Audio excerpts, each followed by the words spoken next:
me if it's a myth or if it's, I don't know. But a lot of people say that you marry an older man, he gives you everything, the security and everything you need, but you still go out there looking for a younger man to give you the satisfaction that you probably think you need because you are young.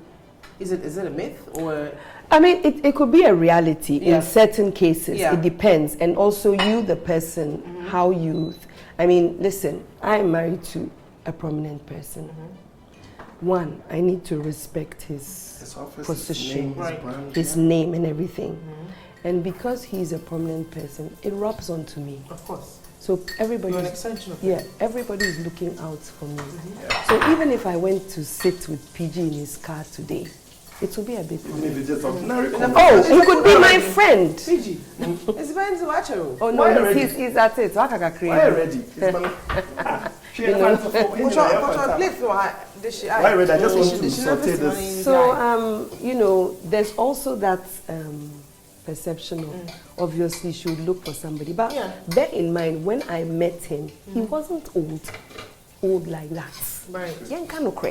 Yeah. He 27 years. And not just say Ojinaso. Bema. Come on, Bema. I just say nya one cage anka. If yanka ya wo be 5. Yeah. And he has 17 and man my slow kakra. But he wasn't old at then. But as life transgresses, yes, age has taken over. Yeah. But then by then, no, I'm set in my mind that look, because of Nyama be brilliant, you know. It's another sacrifice, right? A big one. But maybe now, if you were to do it all over again, would you do it again? Yeah, same way. I would. I wouldn't change anything. I wouldn't change anything. Yes, I would change the last bit of it, though. Which one is the last bit? The last bit, no. Ejuma day no. Okay, now that I mean, but when you were enjoying. Oh, of course. So that's why I'm doing it. I'm doing it with a smile on my face, with God on my side as well. I see. Now, the how do you deal with talks, rumors, and you know, how do you overcome them? Like, I mean, PG, the talks. For someone like me, I was telling you earlier that if it's difficult for you. Yeah, sometimes these things bothers me, you know. And even if I have a good thing going, I move back a little bit because I'm afraid. Like, why are you even looking into my relationship? Why are you saying things you don't even know? I think that would be more based on human character. Now, PG, what would you say? We all relate differently to situations, or we all deal differently with situations. So how do you deal with the rumors and all the talk? To be honest with you, God is my witness. I am a very strong-willed person. Okay. Clearly. Extremely strong-willed person. And I don't let talk bother me. Bother you, that's good. I hear it, it goes out of the other ear, that's it. Because at the end of the day, if it bothers me, it will get to you. It will get to me. It will get to you, it will just devastate you. Thank you. Put you in another mood. Yeah. It could even make you suicidal.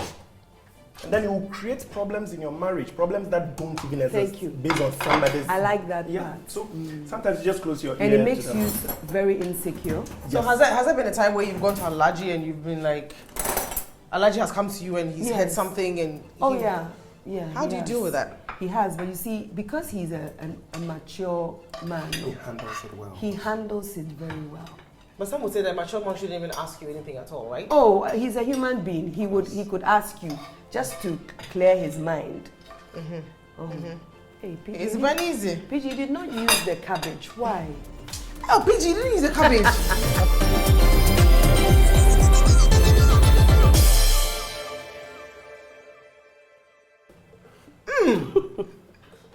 Are you sure? It's very nice. It's very nice. Let me see. Okay. It actually is.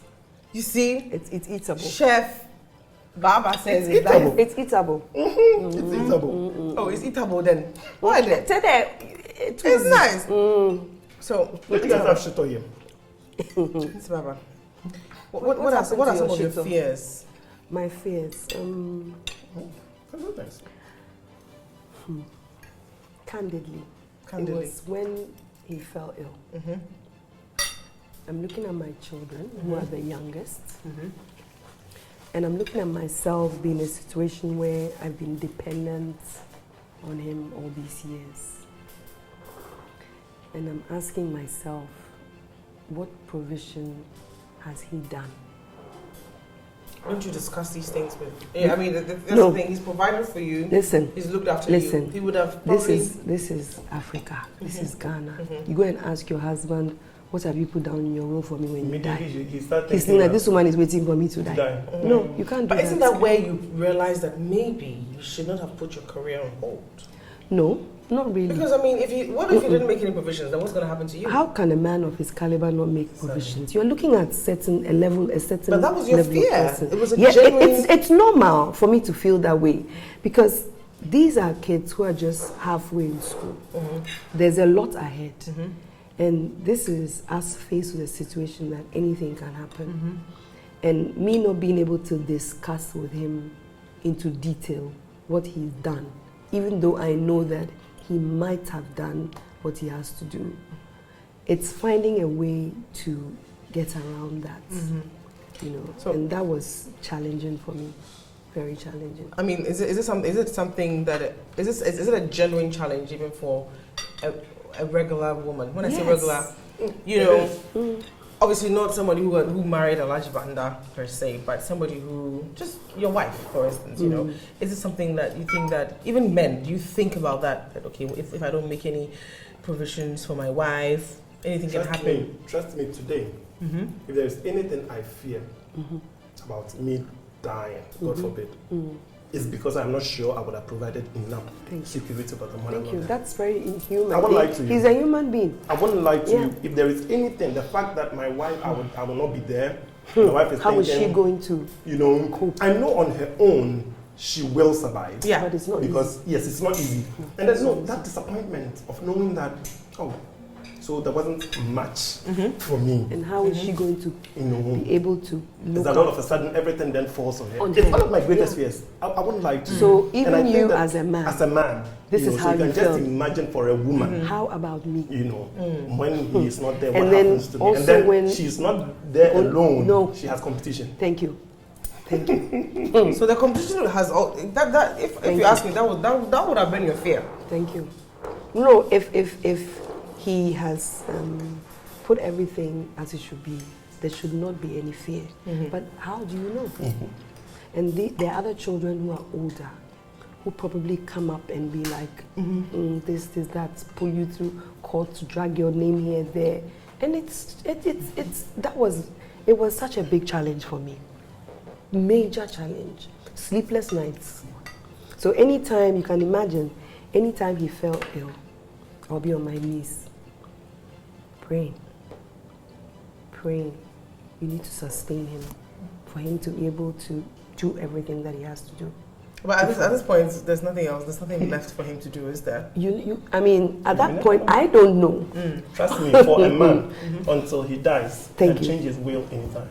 Thank you. Sometimes, even that last conversation we had with him that provoked him, he can call his lawyer and change his will before he dies. So as for a man, until he dies, don't be so certain about his will. You've spoken. That's it. Until the man dies. Because I know so many men who did stuff for their siblings, or for his siblings, or their siblings, you know, because they never trusted their wives, or they were not sure they had issues. Or they later on found out a lot of things, and immediately he will change it. Yes. So they do stuff. They do stuff for their siblings and everything. But along the line, stuff come up, and they realize, you know what, these siblings cry. I was even saving all my money for crying. So change it. Well, I know this lady. I met her actually on the flight, and she was married to a very wealthy man, and she had a problem with the fact that the man was not attentive to her needs. So she says to me, and I was looking at her like, okay, this is different because usually, like you're saying, every woman wants security. I want to go somewhere. How far? What are you going to do to take me as far as I want to go? Okay, fine. So you've met the man that you love. She said sometimes I come home. She loved him. She comes home and her car has been changed.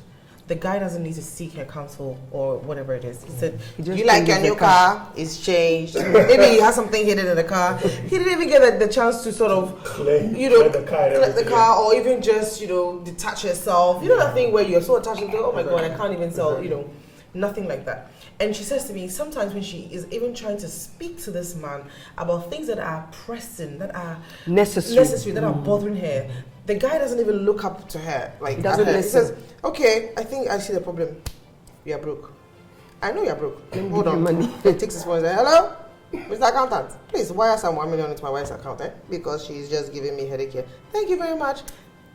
You can go now. The money's in the account. Okay. And that went on. But for her, what she did was she was acquiring. Yeah. She was taking. That's what I was going to say, that she should have done. So this is her telling me, look, I have a flat that I just bought in London, but I would have wished that this man would have just paid attention. Because that's the thing, that's a risk you take. He has everything, and a lot of men feel that money. Once I'm able to give you money, let me tell you, I've taken care of all your needs. It's not all that. Sometimes this thing you're talking about, you are even looking at a very wealthy man. Trust me, the average Joe who has money to rent a good house in some good neighborhood and bought himself some small 4x4 thinks he has enough to make him think I can dictate to a woman, and a woman's voice doesn't enter my ear. I think it's a problem with men, and it's something we need to pay attention to. I always say that I wouldn't raise my daughter, send her to one of the good schools in Ghana, send her probably to a school in London or US for masters or something, and then she comes back home, and then all of a sudden, because she's married, she ceases to have a voice. When she's talking, her husband says, shut up, I have money, my money is taking care of you. Then what is the purpose of training the girl, bringing her up? No need. I think that women have something to bring to the table. A lot. And I think that a lot of men need to pay attention to them. When it comes to even, sometimes as intimate an issue as sexual relationship, sometimes all that a woman needs you to listen to is the fact that maybe you could up your game a little bit, maybe you could do this, so that I can love you more, I can open myself more to you. So you're saying that money is not... No, the money is not everything. No, money is... If you have, it plays a role. It plays a role. But I think that the human face, because you see, why did God even create a woman? For companionship. Yes. For companionship. And very companionship, important. yes, companionship is conversation, thinking that together, emotional attachment, that thing. And you see, money can't buy that emotional attachment. Yeah. Exactly. I know women who are married to wealthy men, like you're saying, they're driving in top range cars and everything, using the gadgets, but they're unhappy. They close from work, they stay in the car at the car parking lot, and sometimes they cry. Sometimes they don't want to drive. Friends ask them, are you not going home? No, I just want to beat the traffic. No, they're lonely. And you are torn between being that faithful wife and then continuing with that young boy in the office who hasn't got a care in the world and always showering you with flattery, always telling you everything you want to hear. You want to hear. So, Auntie Baba, you're saying that money is not all. Money is not all. So apart from everything else, you got everything you wanted in your husband. Including a human being. Including a human being. And the money and everything. I tell you. Nice man. May I find that? Amen. In my speaking into I speak into this class. Yes.